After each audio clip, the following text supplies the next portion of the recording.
감사합니다.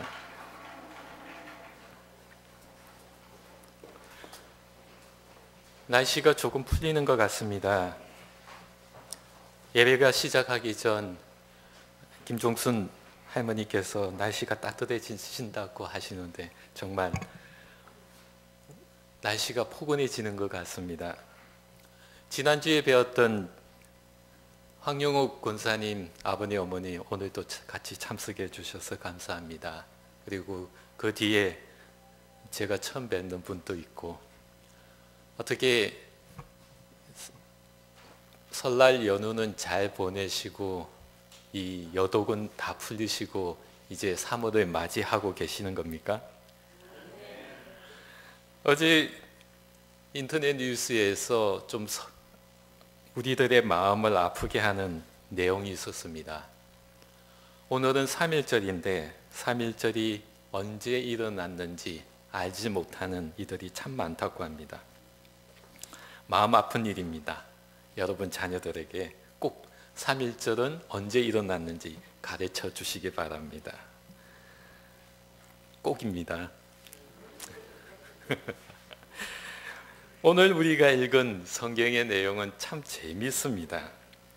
실은 제가 이것의 제목을 어떻게 하면 좋을까라고 생각을 하면서 수학 기호로 했으면 좋겠다라는 생각도 해보았습니다. 그래서 3 더하기 3은 그리고 물음표 이렇게 하려고 했는데 제가 생각이 좀 엉뚱한 데가 많지 않습니까? 그러다 보니 여러분까지 엉뚱해질까 봐 그러면 안 될 것 같고, 여하튼 그래서 초막셋, 제자셋 그리고 했는데 뭔가 좀 어정쩡한 느낌이 듭니다. 우리가 잘 알고 있는 내용입니다. 예수님께서 제자 3명 베드로, 야고보, 요한을 데리고 산에 올라갔습니다. 올라갔더니 갑자기 예수님이 입은 옷에서 화려한 광채가 빛이 납니다. 어떻게 이렇게 맑고 깨끗한 광채가 날 수 있는지. 그런데 갑자기 호련히 구름이 몰려오고 그 속에서 모세와 엘리야가 나타납니다. 제자들 이 광경을 보고 있습니다. 그랬더니 소리가 울립니다. 내가 사랑하는 아들이다. 그의 말을 들어라. 라는 소리가 들립니다. 그리고 광채도 없어지고 구름도 없어지고 모세도 없어지고 엘리야도 없어지고 예수님과 제자만 남았습니다. 산에서 내려오는데 예수님은 제자들에게 오늘 일어난 일, 너희들이 본 것 절대 말하지 말라 라는 말만 합니다. 제자들이 본 것 마치 한여름 밤의 꿈과 같습니다. 베드로, 야고보, 요한은 말은 할 수 없는 순간에 아마도 그들은 이런 생각을 했습니다. 내가 모세를 보다니, 내가 엘리야를 보다니. 아마도 그들은 그의 살을 꼬집으면서 꿈인지 생신지 분간하려고 했을 겁니다. 누군가에게, 다른 제자들에게 말하고 싶은데 예수님은 절대 입 밖에 내라 하지 못하게 합니다. 예수님의 말이 아니더라도 제자들 베드로, 야고보, 요한은 말을 할 수가 없습니다. 다른 제자들에게 말했다면 그들은 베드로, 야고보, 요한에게 웃기는 소리 하지 마. 어떻게 모세가 하늘을 병거 타고 올라간 엘리야가 어떻게 나타나? 라는 말을 하고, 또한 다른 제자들에게 갖는 시기와 질투 때문에 내색조차 못하는 처지입니다. 예수님과 3명의 제자가 들어오는 모습을 본 다른 제자들이 베드로, 야고보, 요한에게 가서 선생님이랑 어디 갔다 왔느냐 묻습니다. 베드로 아마도 여러분이 다른 성경 구절에서 약방의 감초처럼 나대기 좋아하는, 그리고 자기가 이야기를 해야만 하는 이 베드로의 성질을 안다면 당연히 베드로가 말을 했을 겁니다. 예수님과 함께 산에 올라가서 이런 이야기를 할 건데 베드로 아무 말도 못합니다. 야고보와 요한도 다른 제자들의 눈치를 보고서 그냥 조용히 자기들의 잠자리만 들어갈 뿐입니다. 베드로, 야고보, 요한 정말 잠을 잘 수 있었을까?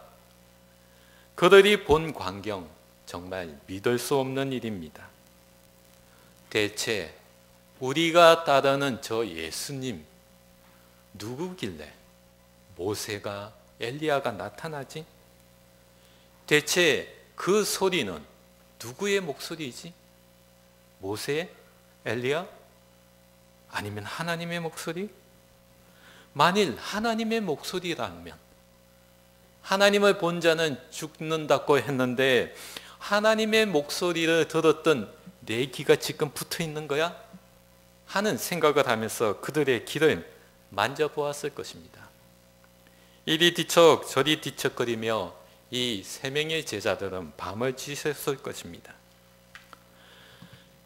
베드로 자신의 한 말을 기억했을 겁니다. 초막셋을 지켰다. 하나는 예수님을 위해서, 다른 하나는 모세를 위해서, 남은 하나는 엘리야를 위해서. 그럼 누가 시중을 들지? 하는 생각도 베드로 했을 겁니다. 당연히 내가 수석 제자이니 내가 예수님을 시중 들어야 돼. 모세는 야고보? 그래, 형이니 야고보가 하고, 그래, 맞아, 막내인 요한이 엘리야를 시중들면 될 거야. 베드로는 이런 생각을 하면서 우스운지 자기 혼자 웃음을 내었을지 모릅니다. 혹시나 옆에 자는 다른 제자들이 엿들을까 봐 주위를 둘러보지는 않았을까 하는 생각도 해봅니다. 결국 겉옷을 머리까지 덮으며 잠을 청하려 하겠지만은 베드로 제대로 잘 수가 없을 겁니다. 이 세 명의 제자들의 마음에는 아침이 되면 예수님에게 가서 어떻게 된 일인지 자초지종을 묻고 싶을 뿐이었습니다. 막상 아침이 되어도 이 세 명의 제자들은 예수님에게 입을 열지 못합니다. 감히 예수님에게 이 질문을 할 수 없기 때문입니다. 만일 여러분이 이 세 명 중에 한 명이라면, 이 세 명의 제자 중에 한 명이라면 여러분 어떻게 하겠습니까? 예수님에게 가서 어제 저녁에 일어났던 일이 대체 어떻게 되었는지 자초지종을 좀 설명해 달라고 묻겠습니까? 저는 합니다. 저는 궁금증이 많기 때문에 저는 아침에 예수님이 홀로 있을 때 찾아가서 묻을 겁니다. 그런데 아무리 생각해 봐도 예수님의 대답은 뻔합니다. 조금만 기다려라. 내가 알고 싶은 그 대답 너 스스로 알게 될 거다. 우리는 왜 예수님이 산에 올라가셨는지 잘 압니다. 예수님은 자신의 죽음을 준비하러 산에 올라갔습니다. 광채가 나고 구름이 몰려오는 그 순간 예수님은 자신의 힘든 모습을 모세와 엘리야에게 보였을는지 모릅니다. 예수를 배반하는 제자들의 모습을, 예수를 모른다고 변명하는 제자의 모습, 신문당하는 자신의 모습, 십자가를 끌고 골고다 언덕길을 걸어가는 자신의 모습, 그리고 십자가에 매달린 자신의 모습을 모세에게 엘리야에게 했을는지 모릅니다. 모세와 엘리야, 그런 예수님을 위로했을 것입니다. 그 광경을 지켜보시는 하나님의 마음은 어땠을까? 하나님은 모세와 엘리야 그리고 제자들에게 내가 사랑하는 아들임을 각인시켜 줍니다. 이 말을 들은 예수님, 산에서 내려오는 그의 발걸음은 가벼웠을까? 모르긴 몰라도 아마도 우리가 확신하는 것은 산에서 내려오는 예수님의 발걸음은 천근만근이었을 것입니다.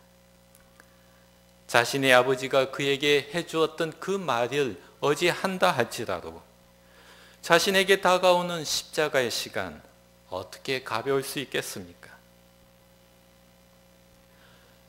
산에서 내려오는 제자들, 아마도 분명한 것은 제자들은 멘붕이었습니다. 제정신으로 내려온다는 그 자체가 오히려 더 이상한 겁니다. 도저히 이해할 수도 없고 꿈에서도 상상할 수 없는 그 광경을 제자들은 보았기 때문입니다. 그런데 예수님은 그 상황에 대해서 이런 반구, 설명이 없습니다. 아마도 세 명의 제자들의 마음속에는 조금 불편했을 것입니다. 우리 셋이 누구인데 하는 마음을 가지게 되었습니다. 당연합니다. 야이로의 딸을 고치러 가실 때 예수님은 세 명의 제자들 데리고 갔습니다. 그 세 명이 베드로, 야고보, 요한입니다. 우리를 얼마나 총애하시는데 왜 아무런 설명이 없는 거야? 분명하게 성경에서 보면 예수님은 다른 제자들보다 이 세 명을 더 가까이 두셨습니다. 야이로의 딸을 고치는 사건, 오늘 우리가 읽은 성경, 그리고 겟세마네에 기도하러 가실 때 예수님은 이 세 명의 제자 베드로, 야고보, 요한을 데리고 갔습니다. 그러니 이들이 가지는 자신들의 특권의식 당연히 느낄 수 있는 겁니다. 그런 특권의식을 가지고 있는 이들이 서운한 마음 당연히 설명되어질 수 있는 겁니다. 아마도 이들은 예수님에게 항변하고 싶었을 겁니다. 대체 어떤 일이 일어났기에 이와 같은 상황이 벌어졌습니까? 우리들에게 설명해 주어야 다른 제자들에게 우리가 말할 수 있는 거 아닙니까? 바로 이 세 명의 제자들이 느낀 이 특권의식, 그들의 서운함을 느끼게 만들었습니다. 이것이 오늘 제가 여러분에게 전하고자 하는 핵심입니다. 특권의식과 특권의 차이입니다. 이들은 자신들이 가지고 있었던 이 특권의식 때문에 예수님께서 앞으로 겪을 순환을 보지 못했던 겁니다. 그들이 보았던 예수님의 옷에서 나타난 화려한 광채, 그것은 예수님께서 당하실 고난을 준비하는 하나님의 따뜻한 손길이었습니다. 예수님이 흘린 눈물에 대한 하나님의 사랑의 증거이기도 합니다. 하지만 이들은 자신들의 비뚤어진 특권의식 때문에 그것을 보지 못했다는 것입니다. 야고보, 요한, 베드로, 야고보, 요한이 가져야 할 참된 특권은 바로 하나님의 사랑을 볼 수 있었다는 겁니다. 참된 특권은 예수님께서 다른 제자들보다 그들을 가까이 두었다는 데 있는 겁니다. 하나님이 그들에게 보여준 화려한 광채, 그것은 그리스도의 정인이 되기 위한 특권이었던 것입니다. 그러나 자신들의 비뚤어진 특권의식으로부터 참된 하나님의 손길을 보지 못했고 하나님의 사랑 대신에 서운한 마음이 가득 차게 되었던 겁니다. 그러니 베드로가 가졌던 황당한 생각, 완전 대박입니다. 초막 셋을 짓겠다. 정말 대박이지 않습니까? 하나는 예수님을 위해서, 또 하나는 모세를 위해서, 나머지 하나는 엘리야를 위해서 짓겠다. 바로 비뚤어진 특권의식 속에서 생긴 것입니다. 자신은 예수님이 머무는 초막을 시중 들어야 된다. 왜? 내가 수석 제자이니. 자신보다 못한 야고보와 요한은 예수님의 시중을 들 수 없어. 바로 비뚤어진 턱끈의식에서 나온 차별입니다. 우리의 삶에서도 이런 유형의 잘못된 턱끈의식들이 있습니다. 그것은 바로 우리가 영적으로 무감각하게 되어질 때 일어나게 되는 겁니다. 우리의 생활이 번잡스럽고 부산스러울 때 우리는 하나님의 따뜻한 체온을 느끼지 못합니다. 싸늘한 우리의 마음은 날씨 때문입니까? 차가운 날씨가 우리의 손을 차갑게 만들지만 우리의 마음까지 차갑게 만들지는 못합니다. 그래서 우리는 하나님을 향해 하나님 왜 날 지켜주지 않으십니까? 라고 볼멘 소리를 합니다. 쉽게 하려는 마음, 그것은 그리스도의 부르심을 거부하거나 또한 도전하기도 합니다. 예수 그리스도를 향해서 우리는 이런 말을 합니다. 그렇게 하면 너무 힘들지 않습니까? 쉬운 길 두고서 왜 힘든 선택을 요구하십니까? 지름길 선택하면 되지 않습니까? 선입견은 예수님께서 우리를 위해 하신 일을 보지 못하도록 막습니다. 우리의 눈에 들어오는 것만 좋은 겁니다. 우리에게 나쁜 것은, 우리의 눈에 들어오지 않는 것은 예수님의 길이라 하더라도 그것은 나쁜 겁니다. 그래서 우리는 예수님을 향해 당당하게 그것은 잘못되었습니다 라고 말할 수 있습니다. 슬픔은 우리가 하나님의 영광을 보지 못하게 막는 장애물입니다. 우리의 마음과 생활이 슬픔으로 가득 차 있을 때 슬픔 너머 우리에게 다가오는 하나님의 영광을 보지 못하게 합니다. 슬픔에 질퍽이다 보면 하나님은 없고 오히려 슬픔이 주인이 된 삶을 살아가기도 합니다. 바로 분주하고 쉬운 선택, 선입견, 슬픔, 이런 것들이 우리가 영적으로 무감각하다는 것을 말해주고 있습니다. 다르게 표현한다면 멘붕에 빠져 있다는 겁니다. 그래서 우리는 하나님을 향해 불면 소리를 합니다. 하나님, 어떻게 내가 이렇게 멘붕에 빠져 있는데 대체 어디에 계셔서 나를 지켜주지 않습니까? 베드로, 야고보, 요한, 그들은 예수님의 화려한 광채를 보았습니다. 화려한 하나님의 목소리 또한 들었습니다. 그렇지만 그들은 서운했습니다. 그들이 보고 들었던 광채나 소리는 오히려 그들을 멘붕에 빠지게 만들었습니다. 바로 그들에게 허락한 특권을 그들은 특권 의식으로 누리길 원했기 때문입니다. 야고보와 요한 그리고 베드로는 자기들에게 특권이 무엇인지는 알지 못했습니다. 바로 그들의 특권이란 예수님의 화려한 광채를 보는 것이었습니다. 그들만이 하나님의 목소리를 들을 수 있었던 것입니다. 그러기에 특권은 하나님의 은혜입니다. 그러나 특권에다가 나의 권리를 주장하게 될 때 그것이 바로 특권 의식이 되는 겁니다.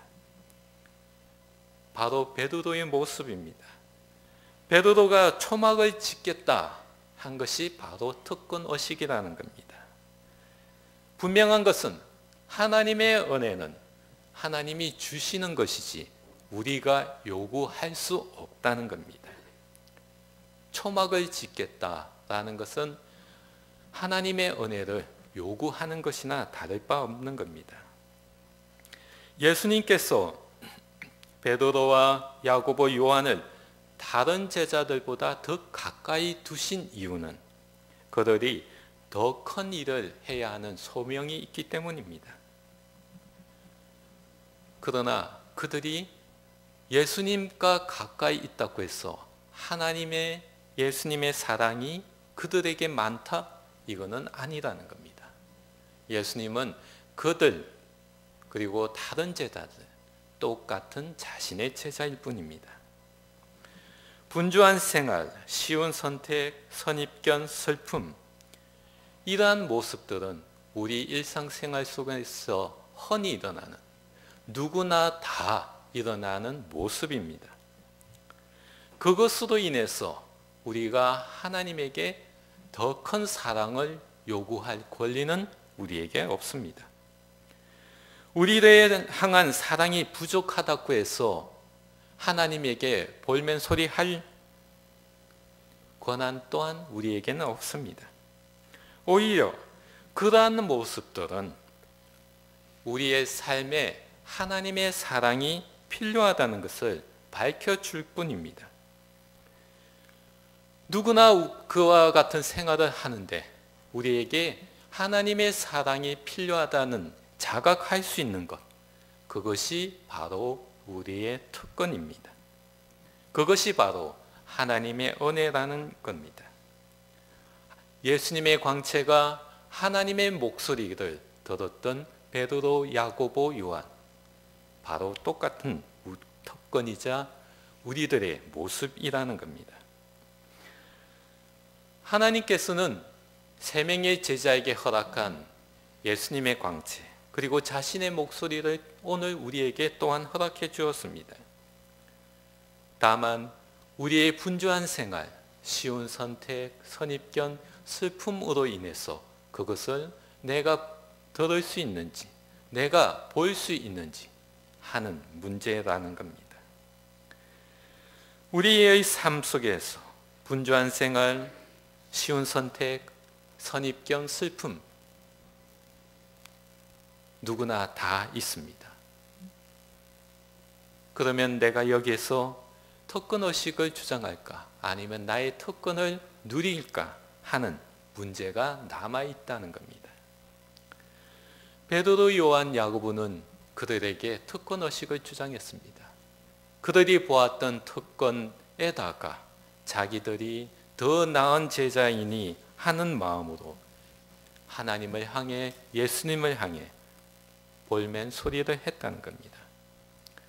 우리에게 일어난 일상생활 속에서 우리가 주어진 특권, 그게 바로 무엇입니까? 분주한 생활, 쉬운 선택, 선입견, 슬픔, 이와 같은 일상생활의 모습은 내게 하나님의 사랑이, 하나님의 돌보심이 필요하다는 것을 깨닫는, 어쩌면 하나님의 은혜의 길로 들어가는 초대장과 같은 겁니다. 특권과 특권의식은 마치 동전의 양면처럼 우리에게 주어져 있는 겁니다.